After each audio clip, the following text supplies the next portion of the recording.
제14장. 또 내가 보니 보라, 어린 양이 시온산에 섰고 그와 함께 14만 4천이 서 있는데 그들의 이마에는 어린 양의 이름과 그 아버지의 이름을 쓴 것이 있더라. 내가 하늘에서 나는 소리를 들으니 많은 물소리와도 같고 큰 우레소리와도 같은데 내가 들은 소리는 검은 고 타는 자들이 그 검은 고를 타는 것 같더라.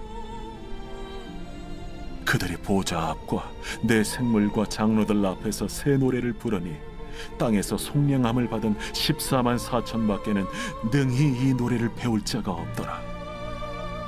이 사람들은 여자와 더불어 더럽히지 아니하고 순결한 자라. 어린 양이 어디로 인도하든지 따라가는 자며 사람 가운데서 속량함을 받아 처음 익은 열매로 하나님과 어린 양에게 속한 자들이니 그 입에 거짓말이 없고 흠이 없는 자들이더라. 또 보니 다른 천사가 공중에 날아가는데 땅에 거주하는 자들 곧 모든 민족과 종족과 방언과 백성에게 전할 영원한 복음을 가졌더라. 그가 큰 음성으로 이르되 하나님을 두려워하며 그에게 영광을 돌리라. 이는 그의 심판의 시간이 이르렀음이니 하늘과 땅과 바다와 물들의 근원을 만드신 이를 경배하라. 또 다른 천사 곧 둘째가 그 뒤를 따라 말하되 무너졌도다, 무너졌도다. 큰 성 바벨론이여, 모든 나라에게 그의 음행으로 말미암아 진노의 포도주를 먹이던 자로다. 또 다른 천사 곧 셋째가 그 뒤를 따라 큰 음성으로 이르되 만일 누구든지 짐승과 그의 우상에게 경배하고 이마에나 손에 표를 받으면 그도 하나님의 진노의 포도주를 마시리니 그 진노의 잔에 섞인 것이 없이 부은 포도주라. 거룩한 천사들 앞과 어린 양 앞에서 불과 유황과 고난을 받으리니 그 고난의 연기가 세세토록 올라가리라. 짐승과 그의 우상에게 경배하고 그의 이름표를 받는 자는 누구든지 밤낮 쉼을 얻지 못하리라. 성도들의 인내가 여기 있나니 그들은 하나님의 계명과 예수에 대한 믿음을 지키는 자니라.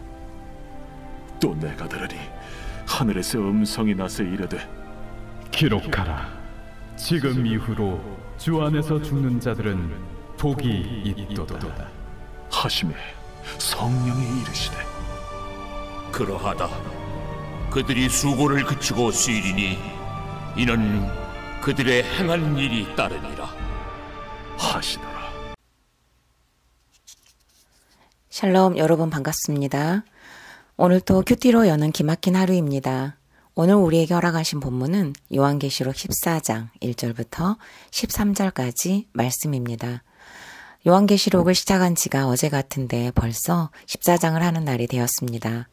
어제는 큰 이적을 행하는 심판 앞에서 견디지 못하고 짐승의 표를 이마와 오른손에 받는 자들이 소개되었습니다. 그와는 대조되는 모습으로 오늘 본문에서는 이제 최후의 심판을 통과한 성도들이 시온산 위에서 어린 양과 함께 기쁨으로 노래를 부르는 14만 4천 성도들이 소개되고 있습니다. 극한 심판 가운데 있었던 성도들이 유일하게 가지고 있었던 것이 있었습니다. 그것은 다른 것이 아니라 어린 양의 이름과 아버지의 이름이었습니다. 심판이 격해질수록 천국을 향한 소망을 얻고자 로마의 박해를 견디는 것이 얼마나 어려웠겠습니까? 이것이 맞을까? 저것이 맞을까? 눈에 보이지 않는 영적인 갈등과 현실의 갈등들이 정말 충만했을 것입니다. 하지만 택감을 받은 자들이 고난의 지경이 넓어지고 또 깊어질수록 삶의 도장에 남게 되는 것은 예수 그리스도와 하나님 아버지입니다. 길고 긴 교회사를 통해서도 핍박이 있을 때는 교회가 하나가 되고 더욱 영적으로 성장하였다면 풍요와 평안이 잠시라도 유지가 되면 교회는 힘을 잃고 복음이 변질되는 과정을 끊임없이 겪었습니다. 이것은 교회사에만 국한되는 것이 아닙니다. 한 인간의 삶에도 이와 똑같은 패턴이 이루어지고 있다는 것을 여러분들은 인정하실 것입니다. 그래서 우리는 고난이 축복이라는 말을 이해하게 되었고 인생의 목적이 거룩이라는 것을 알게 되었습니다. 사실 아직은 최후의 심판이 끝나지 않는 상태인데 이렇게 최후의 승리 장면을 앞당겨서 기록되고 있는 목적이 있습니다. 그것은 큰 환난을 겪고 있는 성도들에게 위로와 용기를 주기 위한 하나님의 사랑의 방법이었습니다. 요한도 지금 반모섬에서 유배를 당한 상태에 있지만 그가 본 것은 로마의 광활함과 호화롭고 안락한 생활이 아니었습니다. 몸이 더 고통스러울수록 갇혀있는 시간이 더 길어질수록 요한의 영성은 더욱 깊어졌을 것입니다. 그러기에 하나님께서는 섬에 갇혀있는 요한에게 오셔서 보여주시고 또 보여주시면서 핍박당하고 사면초가의 기로에 서 있는 수많은 교인들을 위해 이 요한계시록을 기록하게 하신 것입니다. 그리고 이렇게 어린 양의 이름과 아버지의 이름을 가진 택자들이 심판을 통과하는 중에 자연스럽게 또 배우는 노래가 있다고 합니다. 이름만 가진 것이 아니라 이 이름을 가진 자들이 배우는 노래가 있다고 합니다. 아무리 이 노래를 배우고 싶어도 배울 자가 없지만 14만 4천의 택자들은 능히 이 노래를 배우게 된다고 합니다. 4절에서는 이 노래는 순결한 자와 어린 양이 어디로 가든지 따라가는 자가 속량함을 받아서 거짓말이 없고 흠이 없는 자들이 배우게 된다고 하는데요. 과연 이런 사람이 이 세상에 존재할 수 있을까요? 로마서 3장 10절에서는 의인은 없나니 하나도 없으며 라고 했습니다. 맞습니다. 우리는 전인격적으로 모두 죄인입니다. 하지만 이런 우리에게 이 노래를 배울 수 있다고 칭해 주시는 이유는 그리스도 예수 안에 있는 속량으로 말미암아 하나님의 은혜로 값없이 의롭다 하심을 얻은 자이기 때문입니다. 그리고 택자들이 배우는 이 노래를 정의하자면 이 노래는 바로 거룩입니다. 주일날 목사님께서 창세기 설교를 통해 눈물로 호소하시면서 영혼구원에 대한 열망을 우리에게 부어주셨습니다. 이 땅에 태어나 나 아닌 다른 영혼을 위해 다른 영혼을 구원에 이르도록 쓰임받는다는 것이 무엇이겠습니까? 그것이 바로 거룩입니다.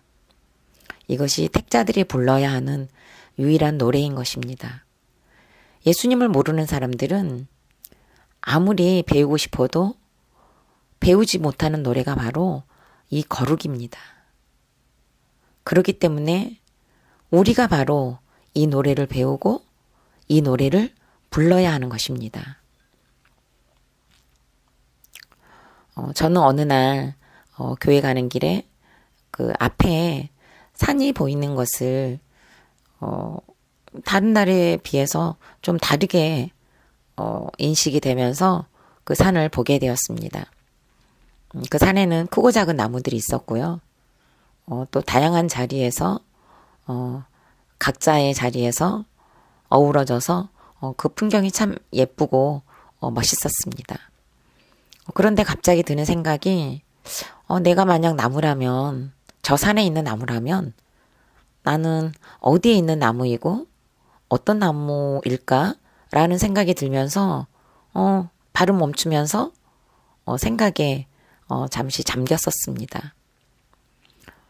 그런데 그 산을 보면서 제가 드는 생각이 저는 그동안에 저 산의 꼭대기에서 또 가장 큰 나무로 웅장하게 서서 또 멋있게 있고 싶어 했다는 것이 깨달아졌습니다. 하지만 하나님께서는 저를 그 어떤 유명한 나무의 종류도 아니고 그렇다고 크고 웅장한 모습도 아닌 나무로 저 산의 밑자락에 심어 놓으셨다는 것이 인정이 되는 것입니다. 그런데 그것을 인정하지 못하고 살아온 지난 날이 정말 확 태풍이 몰아치는 것 같으면서 인정이 되는 겁니다. 그래 그 자리에 서서 정말 펑펑 울었습니다. 누가 보았으면 무슨 큰일이라도 일어난 줄 알았을 것입니다. 거룩에는 관심도 없고 이렇게 열심히 살았는데 이런 남편을 주셨다면서 하나님을 원망했고 또 내 마음에 차지 않는다고 남편을 무시했고 그런 이 환경에서 벗어나야 한다고 이혼을 요구했고 끊임없이 이혼을 향해서 달렸던 것이 그 시간 너무너무 회개가 되었습니다. 그리고 저를 이 환경으로 심으셨다면 제가 그리 웅장하지 않더라도 그리고 유명한 나무가 아니라도 제가 이 자리에 있는 것으로만으로도 저는 충분히 아름다울 수 있고 충분히 아름다운 노래가 될 수 있다는 것이 깨달아지면서 정말 회개가 많이 되었었습니다. 저는 이날 하나님께서 보여주신 자연을 통해 저의 자리와 제 주제가 조금이나마 깨달아지는 시간이 되었습니다.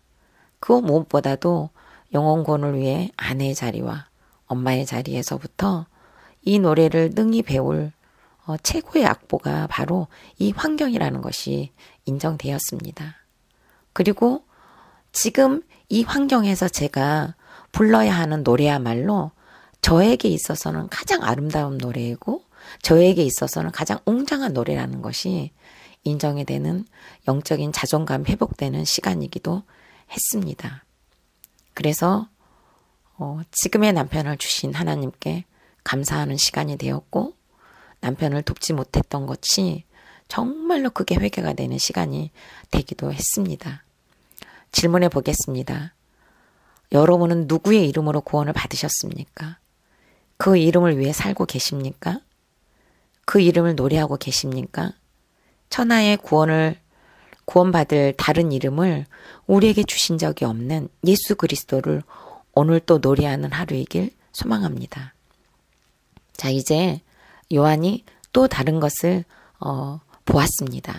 그것은 영원한 복음을 가진 사람들이었습니다. 그리고 이들이 마지막까지 이 복음을 가지고 버틴 모습을 보았습니다.